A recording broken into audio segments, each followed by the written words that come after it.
ladies and gentlemen, back once again with you, coming off the back of a super hot Pacific Cup tournament this year. We are stoked to be back. And who am I back with? Stoked! Dastardly Danni Deeds. It's that guy. Adrian Labbé. That's me. We're stoked. It's wrestling time. It's another wrestling week. Gotta love wrestling in the Pacific Northwest, more specifically in British Columbia, in the Fraser Valley, in this community of cities we have along this 100-kilometer stretch. We're getting pumped for wrestling action.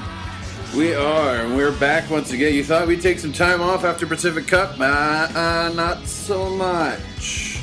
We're showing up in Port Coquitlam this Friday night at 2272 Lee Square, Elks Lodge, for more Seek and Destroy action.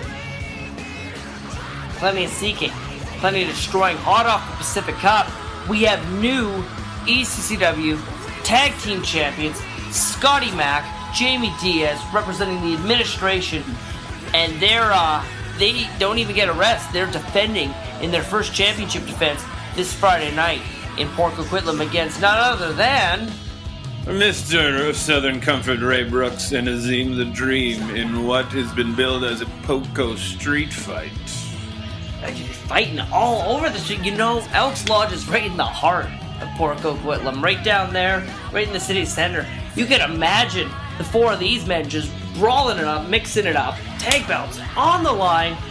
I don't know what to do here. You know, we got new champions. Obviously, if you saw the Pacific Cup, there were some crafty shenanigans on the behalf of the administration, and in the end,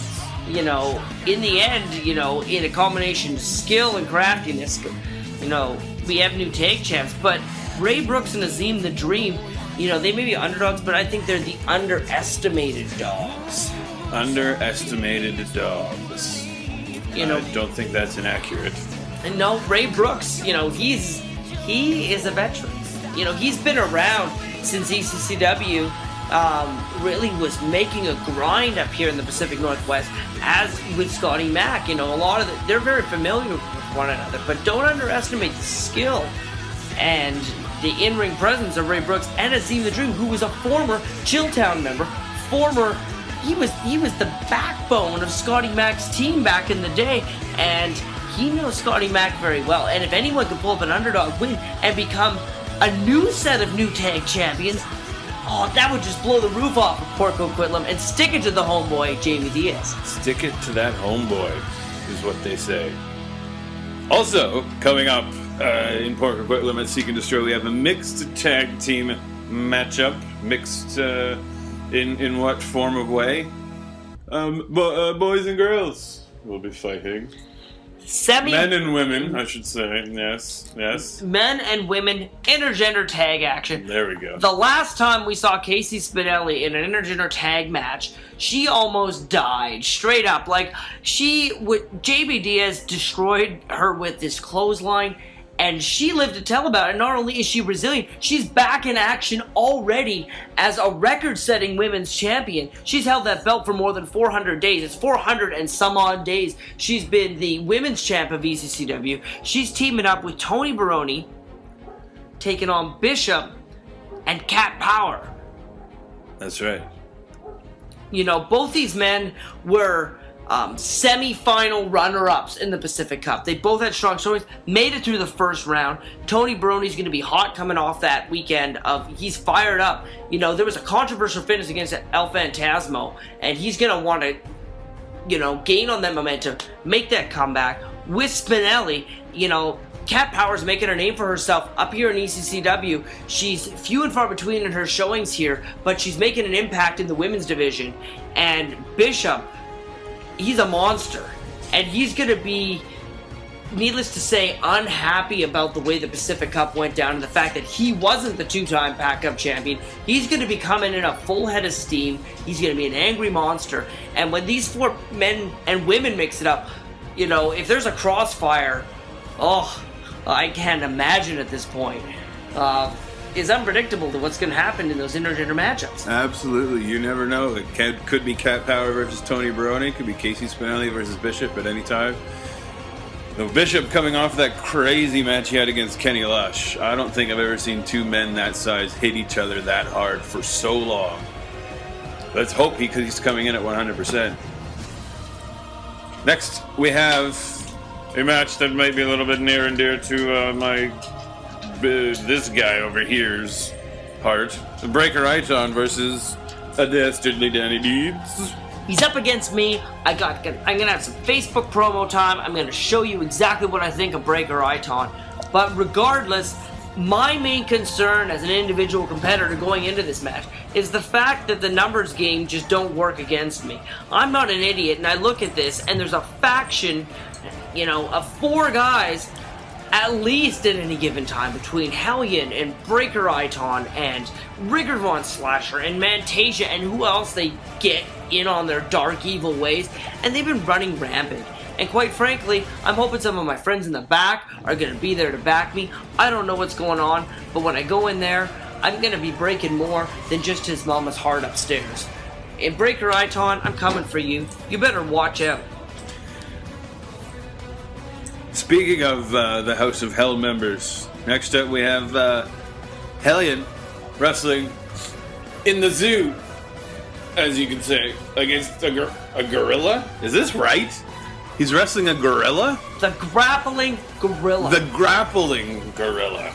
Evolution has taken its course, and let me tell you, there is skill and wrestling prowess around the inner motives of the gorilla. There's got to be something in there.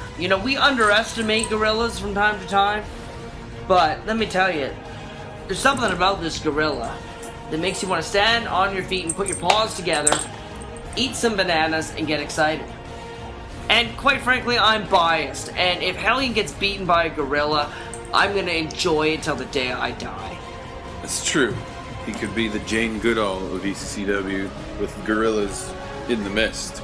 Gorillas in the mist. But, if we're going to get, I was going to say metaphysical. It was the wrong word. But if we're going to really analyze it, I think he's got the same problems that I do. You could be the best wrestling gorilla in ECCW. The only wrestling gorilla in ECCW. Which will make him the best. But if there's a numbers game, it's a concern for me in any event. And with Hellion, always comes Rigger Von Slasher, let alone anybody else. And it saddens me, and I don't know whether or not the wrestling prowess of the gorilla can overcome the numbers game. You should make a deal with the gorilla. If the gorilla washes your back, you will wash the gorilla's back. That'd be great. I've always wanted to have a friend in a gorilla. But gorillas aside, we're going to move on to other species. We're going to move on to birds. From gorillas to birds. Andy the Dreadful Bird coming off his first Pacific Cup. Now, second Pacific Cup. Is it second Pacific Cup? Yes, sir. He didn't win, but that doesn't matter to me. What matters if you've ever watched Andy the Dreadful Bird in the ring, he's exciting. He's in your face. And you can't help but just love this guy. Love this kid as he's coming up. He's doing great things. And on the flip side, another guy who he's still making an impact. He's a young up-and-comer too, and you may not agree with his alliances and his tactics, but you can't deny his skills. We'd be saying that's the Greed Father, I do believe. That's the Greed Father. Absolutely. Also a member of the administration. Now, what might be interesting here is Andy the Dreadful Bird was a member of the Riot who always had his back. Now, after Pacific Cup 2013, I'm not exactly sure what's going on with those guys, but there seems to be a bit of a rift, if we may say so, which I do believe I just did. So I'm not sure exactly if the numbers game again will come into play in this match. Because Andy can only handle so many guys on his own, I'm sure. It will be interesting to find out what happens. That's true, even saying that, though, if we can get it down to a one-on-one competition, what do you think is going to happen here? I mean, if we can, sometimes there's those rarities where two men can just get in there and really just, there isn't going to be bad things. And I don't know what's going to happen there, but if you broke it down to the Greed Father and Andy the Dreadful Bird, what do you think could happen in a one-on-one, uninterrupted confrontation? I have no idea, to be honest. The Greed Father's been showing quite the mean streak lately, and yelling a lot, which I don't know if you know anything about birds, but they don't tend to enjoy loud noises. It's true. But that may not be applicable. Maybe I'm taking that a little bit too literally. That's right, but he can just fly through the air and just be so in your face that even money won't be the ultimate reward. It'll be the pride of the 1, 2, 3 in that victory. We're gonna find out. It's another wild card, much like this next one, Ravenous Randy Myers. Now he's a wild card too. You know, he was competing against Pete Powers last weekend for the alternate position, and again, maybe, you know, by some controversial means, you never know. He ended up not winning that contest, and he's hot. He's fired up. That hawk is ready to rock, and it's up to the top. And let me tell you, he is going to bring a house of fire against Mike Santiago. Mike Santiago is from the States. And unfortunately, I'm not as well versed on this young man as maybe Mr. Deeds is. I do believe you've been in the ring with him a time or two. Have you not?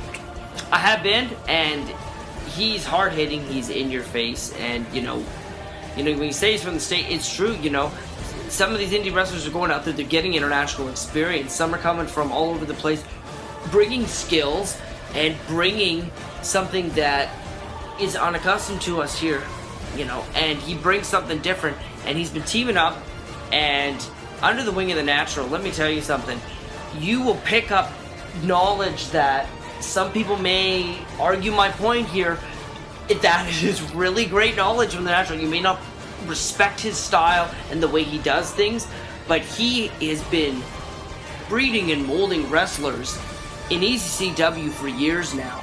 And under the wing, Mike Santiago, in addition to his own skill, has been doing things here in ECCW and making an impact. And, you know, Ravenous Randy has been doing the same thing as well. And this is going to be a give or take. This is an opportunity for both men to reestablish themselves as a dominant predator in a title picture, in a mainstream setting, and I don't know what's going to happen.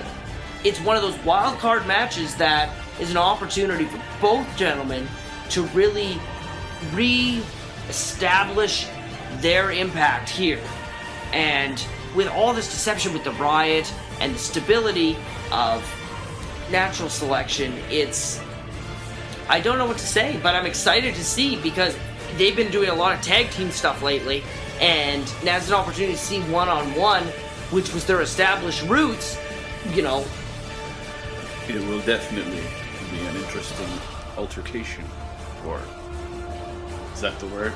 It's an altercation. I'm going with it. I'm excited about. Look at all these matches. I'm excited about it. I think I lost. 1, 2, 3, 4, 5, 6. We still got one more main event to go. And I'm already so pumped up for Port Coquitlam, which is only nights away. I think I lost my vocabulary there, because I am quite excited about this next, the possibilities of this next thing we have lined up here. That's very eloquent as well.